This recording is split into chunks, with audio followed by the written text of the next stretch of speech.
Hola mi gente y bienvenidos a otro episodio de Hablemos de Bachata. Si no lo han hecho, suscríbanse a mi canal y compartan este video. En el año 2013 entrevisté a José Manuel Calderón, el primer artista en grabar bachata. Hoy conocerán un poco acerca de sus inicios, sus influencias y su opinión acerca del futuro del género. Y ahora, hablemos de bachata.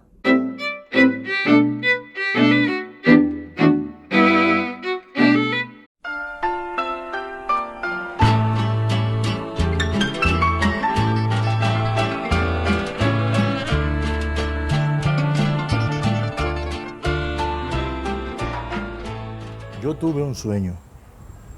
Yo quería ser parte del pentagrama musical.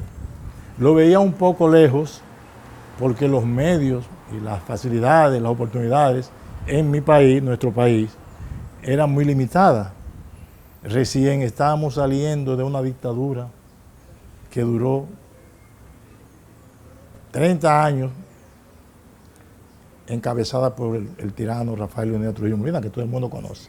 Entonces, ahí nace el deseo de uno querer hacer algo, porque se fueron abriendo las puertas. El régimen era muy fuerte, cohibía de muchas cosas, pero al desaparecer, pues ya se comenzó casi una vida de nuevo. Ahí es donde yo, con una guitarrita en la mano, y unos amiguitos, formo un trío que se llamó Los Juveniles. Y a base de esfuerzo, sin saber y sin tener ningún tipo de relación en el ambiente, he podido juntar unos pesitos para hacer un disco, porque ¿quién me lo iba a hacer? Aquí eso no era una industria, aquí nadie se dedicaba a eso. Aquí apenas, por ejemplo, un Radamés Aracena, que no tenía entonces la emisora radial, lo que tenía era una tienda de discos, grababa, pero quienes él escogía para grabar eran merengueros típicos. Él no grababa a guitarra. O sea, eran merengue y también llegó a grabar a los ahijados, que eran sones. Yo iba de aficionado a una emisora donde Radamés Aracena era locutor, que tenía un espacio en La Voz del Trópico, a cantar de aficionado. Yo conocí a Radamés Aracena, me le ofrecí. Radamés Aracena me dijo que no, que siguiera haciendo lo que yo hacía. Bueno, yo conforme, lleno todavía de ilusión y con el deseo de superar, aunque las puertas se fueran cerrando, yo dije, no, pero yo tengo que buscar la forma de cómo. Y yo pude grabar precisamente en La Voz del Trópico, que no había un estudio de grabación definido. Ellos usaban eso ellos grababan ahí para fines de cuñas y anuncios que hacían ellos en la emisora.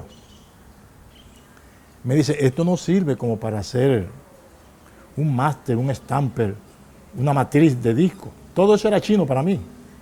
O sea que lo que nosotros usamos aquí es algo muy, muy, muy local y muy de la plantica de la emisora. Esto no se puede hacer nada. Pero ellos empiezan, cuando yo hago eso en La Voz del Trópico, ellos entonces lo ponen en la emisora, el acetato. Y con eso no se puede hacer nada. Cuando empieza la demanda, con una canción, ¿qué será de mí, Borracho de Amor?, que fueron las primeras que se grabaron. ¿Qué será de mí con tantas penas en mi pobre vida? ¿Qué será de mí? Mis esperanzas ya están perdidas. Empieza la demanda, nos recomienda el mismo Fabio Hinoa, que era Fabiola, el mismo Fabio, que eso debíamos hacer en Radio Televisión Dominicana, donde el único lugar donde había un estudio de grabación, pero no un estudio terminado, no un estudio para el público. O sea, era un estudio también para los artistas locales de la empresa de Radio Televisión Dominicana, La Voz Dominicana. Ahí nadie tenía que ir a buscar nada porque eso era de esa empresa. Pero yo, con el deseo y la desesperación de lograr hacer mi disquito y poder reproducirlo, yo fui y le pedí casi de rodillas que me permitieran grabar allá, que mire, y ahí estaba entonces el señor Pichardo, Miguel Pichardo, papá de Omar Pichardo, el que hace los CD aquí en la capital. Y él era ayudante del ingeniero de sonido en Radio Santo Domingo, que era un italiano llamado Montelli. Bueno, logro yo eso y por 15 pesos la hora me dejan grabar mi disquito. No tenía asesoramiento, no estábamos orientados por nadie, porque ellos mismos, por mucho que nos dieran la mano, eso era nuevo para ellos. Ahí no se grababa así de que, ¿sabes? No era un negocio. Pero era lo que era, nos complacieron, lo logramos. Entonces ya sale el disco que se puede mandar a hacer un stamper. O sea, se hace y a través de doña Tara Blandino del Salón Mozart, ella con los contactos que tenía afuera, una señora que ayudó mucho a los músicos aquí y a los artistas, yo caigo en sus manos porque por recomendación, habla con ella y ella me aceptó humildemente, porque rechazaban muchas veces a uno, pero ella tuvo la cortesía, la gentileza de aceptarme y oír mi propuesta. Y le llevo yo en una cintica con 2 canciones de carretel, de un cuarto, que era lo que se usaba antes. Y se la doy, y entonces eso me costaba a mí $65, mandar a hacerlo a California, el stamper, como se denominaba, que viene siendo como la matriz. Cuando, bueno, nosotros ansiosos porque llegara el asunto aquí del stamper. Teníamos un problema de que había una fábrica de discos inoperante, no operaba. Entonces, pudimos lograr hacer los disquitos. Los primeros discos míos se hicieron en Puerto Rico, en la San Juan Record, donde ellos estaban más adelantados que nosotros en todas esas cosas. Y después abrieron la puerta aquí de la fábrica de discos. Y ahí empezó a operar la fábrica de discos dominicana. Estaba en Aníbal de Peña, lo pusieron como de presidente ahí, como de director. Y entonces Aníbal y yo éramos ya muy amigos, nosotros nos conocíamos. Y ahí seguí entonces yo haciendo mis discos ya aquí de una manera en Dominicana. Pero primero venían los discos míos de fuera, de San Juan Record, y ahí empieza el fenómeno. Entonces, pues, eso se hizo, esa grabación se hizo justamente, por eso es que ya está establecido internacionalmente el Día Internacional de la Bachata. Nace justamente un día 30 de mayo del año 1962. Eso está establecido ya en muchísimos libros, en muchísimas cosas, así que eso ustedes pueden darlo por seguro. Eso, ahora mismo yo estoy haciendo un libro donde creo que Cultura lo va a patrocinar. Hay unos panameños que también están en eso. Maribel Contreras, esa gran periodista que fue una vez presidente de Acroarte, ella también tiene que ver con el asunto del libro. Ya está registrado, se llama Lo que no se ha escrito, lo que no se ha dicho de la bachata, y muchas de estas cosas que yo les estoy contando vendrán en ese libro, para que los lectores, por lo menos, salgan de cualquier duda, de cualquier cosa, de cualquier otra persona que, desconociendo los fundamentos del asunto, desconociendo el origen, desconociendo el comienzo, quieran atribuirse, por ejemplo, este fenómeno. No tienen base para hacerlo. Entonces, con este libro, porque yo he visto en cuestiones del internet personas y cosas que no sé, no están como realmente es la verdad, porque lo están haciendo sin base, sin fundamento. Entonces, para despejar un poco ese asunto, estamos haciendo un libro, pero bien hecho, con tal de llevarle ese mensaje al público que tanto se merece, que se le diga las cosas como son. Entonces ahí es donde se habla muy bonito del fenómeno, se habla de a partir de la muerte de Trujillo, que lo matan en el 61 y yo comienzo en el 62. Ahí empieza la bachata a dar sus primeros pasos. Se escribe la primera página de lo que hoy se llama bachata con la canción ¿Qué será de mí?, que escribió un dominicano llamado Bienvenido Fabián. Y el asunto, primero se le puso muchos obstáculos, eso es conocido por todo el mundo, que aquí se estropeó, se le pusieron obstáculos, se le pusieron barreras para que el fenómeno no caminara, pero siempre hubo un ejército que era el pueblo, que quiso la bachata, como hoy se denomina, quiso en esa época esos discos de guardia, esos cachivaches, como le decían, de una manera denigrante, porque era para quitarle mérito. Por encima de esas cosas, el pueblo dijo, no, nosotros queremos eso. Y se mantuvo ahí a base de, ya tú sabes, pero mira por dónde llevó la bachata, que después que se convierte entonces en en todo un fenómeno, o no, la convierte en un fenómeno cuando verdaderamente entra el capital. Pues cuando entra el dinero, entonces cuando la visten con saco y corbata, como dicen. Pero mientras tanto, se le puso el nombre de bachata para quitarle también, para quitarle mérito. Pero como vieron que no pudieron con eso, los visionistas, los que tienen, conocen de negocio y eso, dijeron, no, espérate, esto se puede explotar. Y ahí fue donde vino y entra el capital. Al entrar el capital, pues ya las promociones son mayores, ya sigue entonces expandiéndose, porque ya se ve que da promedio. Y entonces se van sumando, después de José Manuel Calderón, otros bachateros, a los que yo te puedo citar, con base fundamental. Entra José Manuel Calderón encabezando la bachata, me sigue Inocencio Cruz, aquel famoso de Amorcito de mi alma. Amorcito de mi alma, te amaré toda una eternidad. Después sigue Rafael Encarnación. Sueño con tenerte a mi lado, con no verte alejada, jamás de mí. Después me sigue Víctor Esteve de Santiago.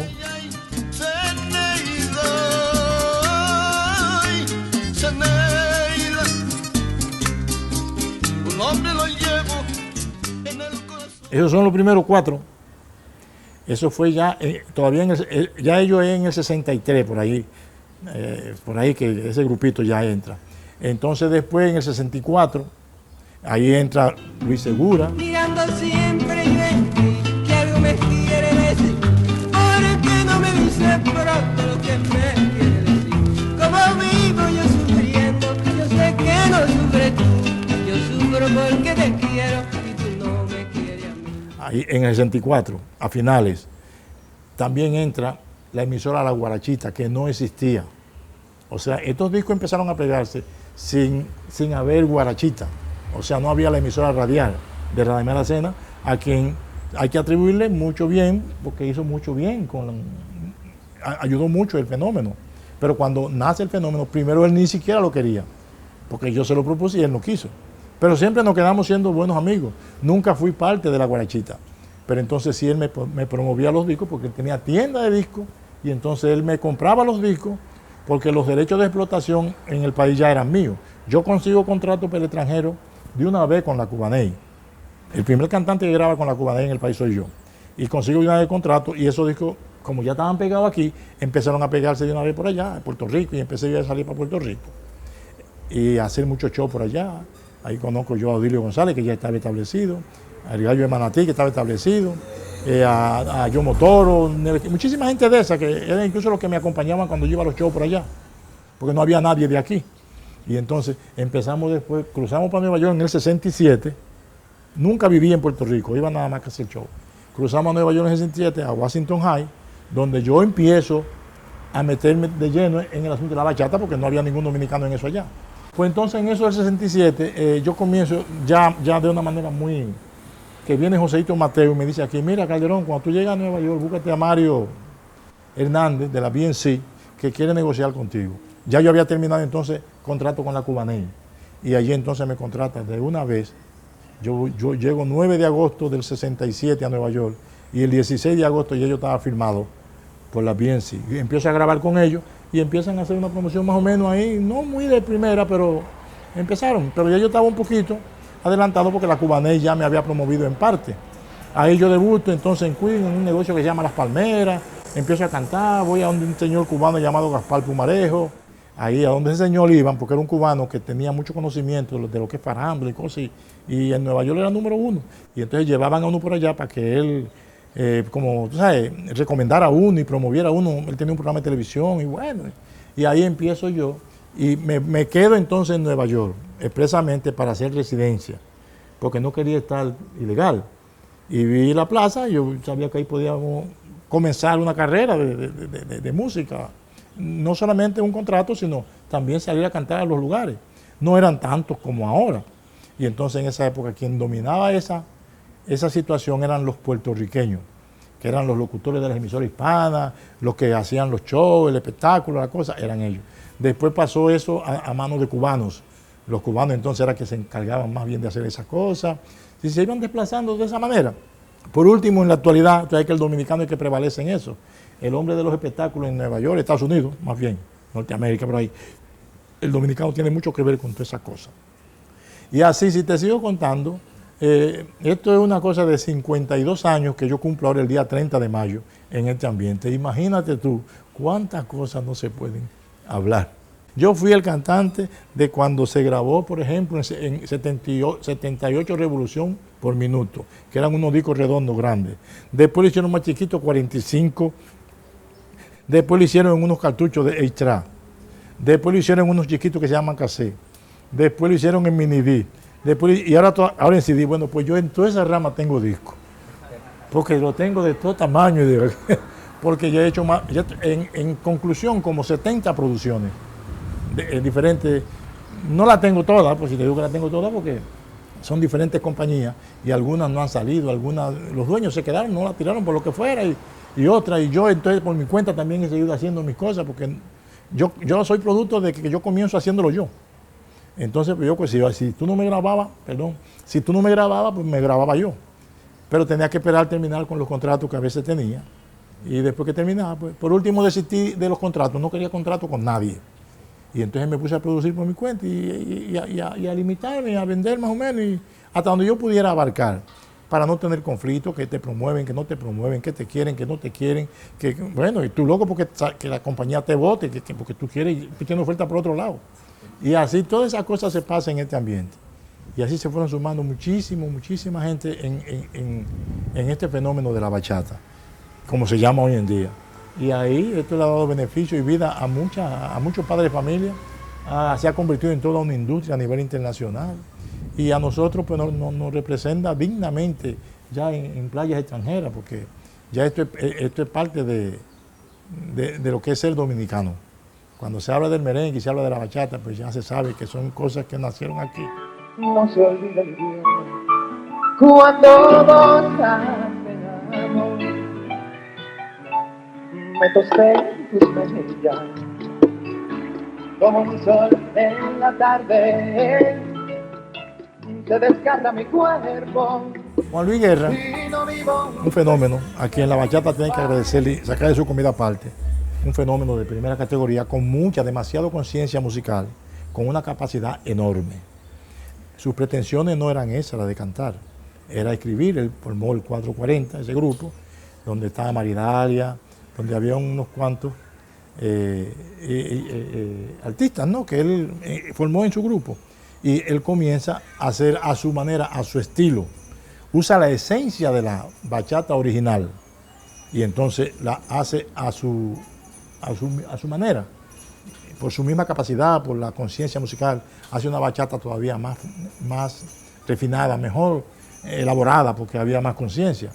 Y entonces esa es una bachata que sí viene realmente de lo que es la bachata original, de lo que es la bachata tradicional, pero él le da su estilo, igual que un Víctor. Porque yo guardo tu amor en mi mesita de noche. Igual que una Zona Silvestre. Quieres dormir y yo quiero andar.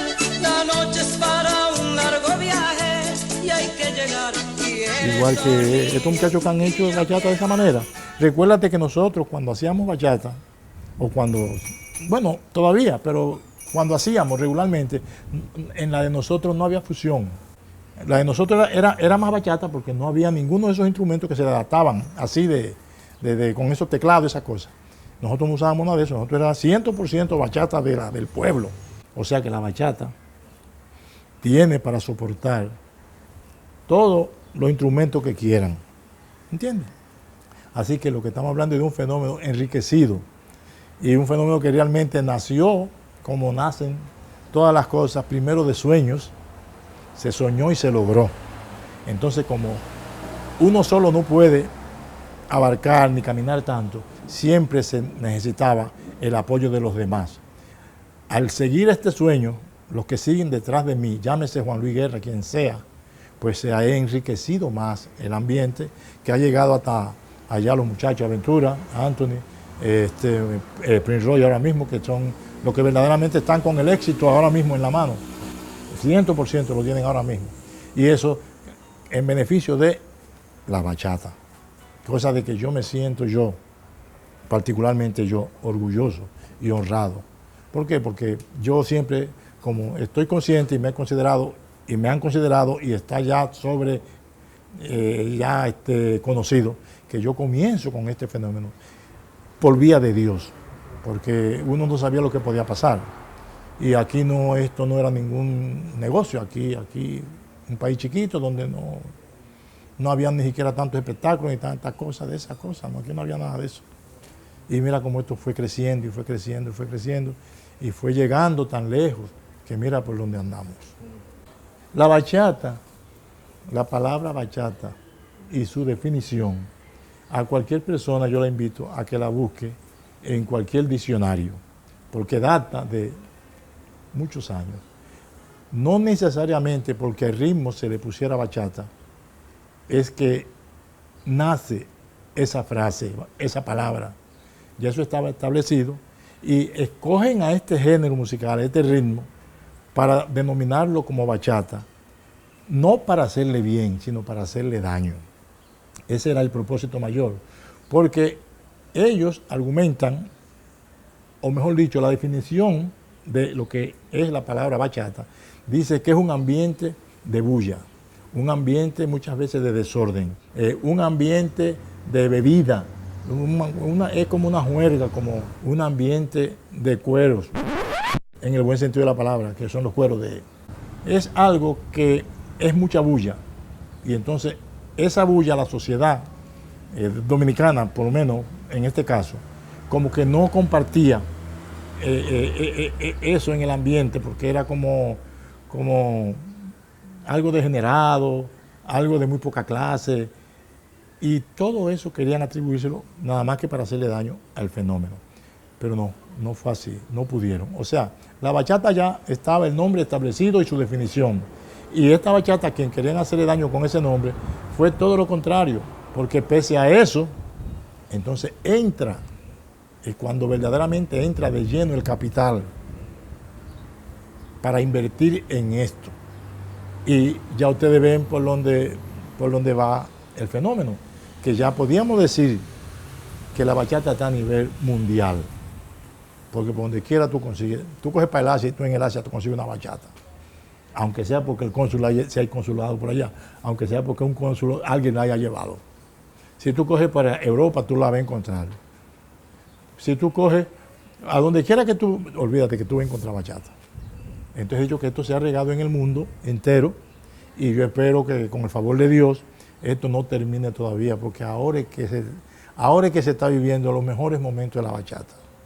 Entonces, en cuanto, por ejemplo, a la fecha que se establece ya a nivel internacional, incluso me pidieron el apoyo, porque en Puerto Rico se estaba celebrando un día 24, no me acuerdo de qué mes, creo que de abril, no estoy tan seguro, como el Día Internacional de la Bachata. Y no puede ser porque la bachata se graba la primera vez el día 30 de mayo de 1962, o sea, que es un día 30 de mayo, el Día Internacional de la Bachata, y eso está patentizado. Fíjate, la influencia de yo entrar en este ambiente de la música, precisamente, es lo que en su momento estaba, por ejemplo, sonando, por ejemplo, en el país. Aquí sonaban los tríos. Aquí sonaba, por ejemplo, un Felipe Rodríguez de Puerto Rico. Aquí sonaba la música mexicana con mucha frecuencia. Los sones. Eso fue una influencia. Eso dio motivo a que uno quisiera hacer algo o parecido o no parecido, como saliera. Porque nosotros no éramos músicos de primera categoría, no éramos músicos leídos, nosotros éramos músicos de oído y quisimos hacer eso. Nosotros no teníamos quien nos grabara un disco, porque aquí nadie grababa disco, porque aquí no se usaba eso. Aquí no había ni siquiera estudio de grabación, ni uno. El único radio televisión dominicano que era local. Y era un estudito que yo grabé con 2 micrófonos. Uno para la voz y uno para el ritmo. Con eso te digo todo. Entonces, la influencia viene de los tangos, de los boleros de la época, de la música de guitarra de la época. Y yo también me meto en el lío. Pero entonces cuando nosotros nos metemos, quizás por la misma carencia,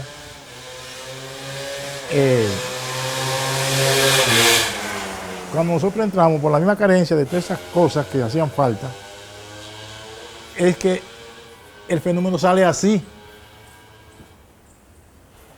Yo recuerdo que nosotros, ya después del segundo disco, le metimos guira en Queme esas cartas, que yo soy de los primeros discos míos. Queme esas cartas donde lo he robado. Solo y enfermo mi desgracia atroz. Empieza la guira, que la tocaba un muchacho llamado Franciscón. Pero esa guira nosotros la tocamos porque no teníamos maraca. O sea, ustedes fueron los primeros en poner guira. Sí, porque nosotros porque no teníamos maraca. Yo, en mi grupo, José Manuel Calderón. Y la guira la tocó Franciscón, un muchacho ya que ya murió en paz descanse, que también tocaba tumbadora conmigo. ¿Tú ves? Entonces, ahí es que eso sale así, pero es por la falta de recursos, de muchísimas cosas que nosotros no teníamos donde buscar una maraca apretada, porque nosotros no éramos artistas, porque nosotros no teníamos relación casi con nadie de nada, porque nosotros éramos como decía unos locos viejos. Y nosotros nos sentíamos bien como quiera, porque nosotros estábamos haciendo algo que queríamos. Y yo formo mi triito con amiguitos míos contemporáneos, por eso se llamaba el Trío Los Juveniles. Entonces,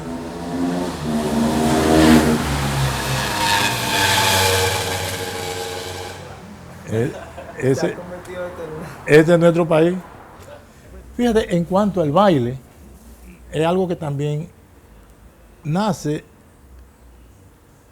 como de una manera espontánea. Yo no sé a quién acreditárselo todavía, pero sí te puedo decir que una hermana llamada Altagracia Milagro, una hermana mía, cuando yo me ponía a ensayar en casa con los músicos que tenía, ella hacía ese tipo de baile, que no era más que como un son, como un soncito. Ella lo hacía pero para relajarme, para jugar conmigo, porque como el fenómeno era se despreciaba tanto, la sociedad no lo quería. Y ella, para embromarme a mí, ella se ponía, hacía el brinquito de la cuestión. Pero realmente el baile nació para mí, como dentro del mismo ambiente, como dentro del público, de esa misma manera, como jocosa, como, tú sabes. Pero la primera que yo vi, mi hermana, tú puedes jurarlo, ella lo hacía cuando... Y mira, el baile tiene tanta importancia en la bachata como la misma bachata. O sea, se juntaron dos fenómenos, porque ya nadie cambia ese bailecito por nada. Pasarán muchos años, miles, y ya ese baile está establecido. Hay escuelas, que tú lo sabes ya, donde se ha depurado el asunto y se han marcado los pasos, y ya la bachata es todo un acontecimiento mundial y no va a desaparecer.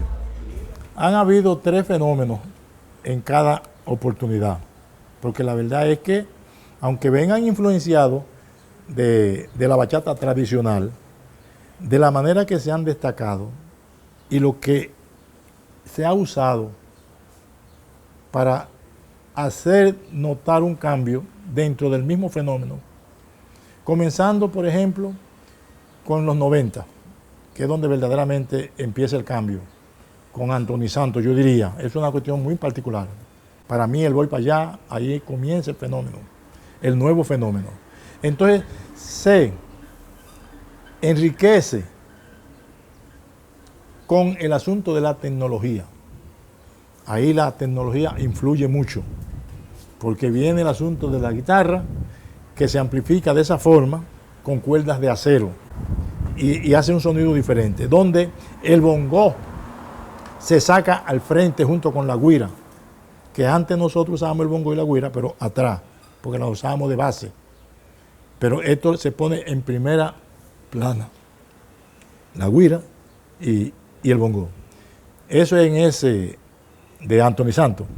Y el grupito de Raulín, el mismo Luis Vargas, los que integraron ese grupo que hasta la fecha. Entonces, el otro cambio por ejemplo, Aventura, ya ahí vienen las versiones en inglés. Ahí viene el contagio americano, que también es otro fenómeno, porque hay que reconocerle que han hecho una cosa del otro mundo. Y en el camino también, en el asunto de Juan Luis Guerra, que también está la diferencia de cómo la tradicional, la que evoluciona en el 90, la de Aventura, después, y Juan Luis Guerra también. Eso, para mí, estas son tres formas diferentes de... Sí, son diferentes, tres cosas diferentes. Pero en resumida cuenta, siempre viene de la base principal, que es el origen, que es la bachata tradicional. Y ahí es donde... Y seguirán haciendo evoluciones y tú sabes, innovaciones y cosas, porque tú sabes, no se puede quedar nada estático, tiene todo que seguir creciendo. Y entonces eso a nosotros nos vale y nos llena de orgullo, cualquier dominicano. Sí, porque es que hay demasiado material involucrado, hay demasiada gente que han aportado y hay demasiados intereses por medio. Ya hay muchos millones de pesos, ya hay mucho dinero. Entonces tú no ves que cualquier artista, por famoso y grande que sea, una estrella, ha llegado a la bachata. No se la tiene al menos, al contrario. Cuando la graba se siente orgulloso porque si no se mete a picar ahí, puede quizás hasta desaparecer. Tiene que estar al tanto de lo que está pasando. Y como ha llegado tan lejos y abarca tanto, pues cualquiera quiere formar parte de lo que es el fenómeno. Y por eso se han involucrado. Y a todo el mundo le ha dado beneficio, porque ellos le han sacado su beneficio. Una cosa que quería también decir es que de todos los bachateros habido y por haber, bueno, por haber no, pero habido, le agradezco de una manera muy, muy especial a Anthony Santos, que tuvo un gesto conmigo de hacerme un reconocimiento entregándome una placa y reconociendo a José Manuel Calderón por este asunto de... Así que gracias, Anthony Santos. Bueno, yo podría, José Manuel Calderón, darle las gracias a Dios por todos esos logros, esos éxitos que uno en el camino ha tenido y por todavía estar presente en este mundo. Parece que todavía me falta hacer muchas cosas. Entonces vivo muy agradecido de Dios, también vivo muy agradecido de todo el que ha contribuido y ha seguido mis pasos en este ambiente de la música. O sea que todo el que ha puesto un granito de arena, para mí, significa mucho, porque es un barco que yo comencé andando solo y hoy en día está lleno de muchas personas buenas que siguen enriqueciendo el pentagrama musical dominicano. También las gracias a muchas personas, familiares y amistades que también siempre me han apoyado, mis hijos, mi familia, por completa. A particulares donde todavía me llevan a hacer fiesta privada, donde yo sé que se sienten bien, a recordar sobre todo mis inicios, muchos contemporáneos, a muchos espectáculos que me llevan, como donde me han hecho reconocimiento, el Casandra, donde me lo han ya acreditado, el Casandra del Mérito, donde me han hecho mucho reconocimiento de disco, de plata, qué sé yo, donde tengo un sinnúmero de trofeos y pergaminos que donde quiera, sin yo darme cuenta, me están haciendo un reconocimiento. Eso yo lo agradezco. Así que para todas esas personas, bendiciones. Y nada, le puedo también un mensaje de que sigan llevando una vida llena de amor, que sigan compartiendo las cosas con los demás y que traten de cada día acercarse más a Dios Todopoderoso, que es el único que mueve todo y por el único que nosotros tenemos que siempre estar al día con ser bueno con el prójimo. Vamos a ayudarnos y vamos a olvidarnos de todo, siempre andando de la mano de Dios. Muchas gracias a ustedes por venir aquí a mi casa, donde siempre las puertas estarán abiertas para cualquier cosa que ustedes crean que yo pueda servirle. Cuántas cosas lindas merezco yo de ti, tenerte en mis brazos para ser